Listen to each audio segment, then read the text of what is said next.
Terbatasnya stok vaksin di Dinas Kesehatan Banyuasin membuat ribuan warga binaan di Lapas Kelas 2A Banyuasin belum kunjung mendapatkan vaksin.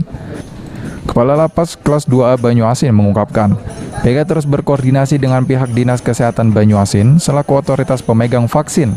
Selain kini juga dimiliki oleh pihak TNI Polri. Pihaknya memahami keterbatasan vaksin yang juga dibutuhkan oleh masyarakat luas. Kemarin kita pernah minta kan dengan Dinas Kesehatan, kebetulan lagi kosong, jadi untuk sementara kita menunggu dulu tanggapan dari Dinas Kesehatan berikutnya.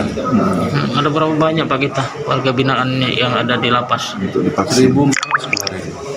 Yang sudah divaksin ada berapa? Belum ada satu. Belum ada satupun Pak ya. Jadi harapan kita Pak? Ada tanggapan, ada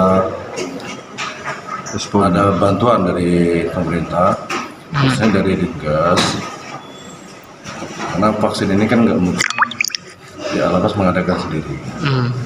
Otomatis ada bantuan dari stakeholder kami, dalam hal ini Dinas Kesehatan di Kabupaten Banyuasin.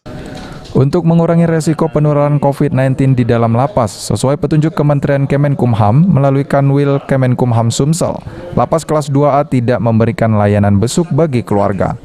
Keluarga WBP tidak diizinkan bertatap muka langsung, namun pihaknya tetap melayani titipan barang yang tidak melanggar undang-undang dan telah steril dari COVID-19. Sulaiman, PAL TV. Marilah kita bersama-sama dengan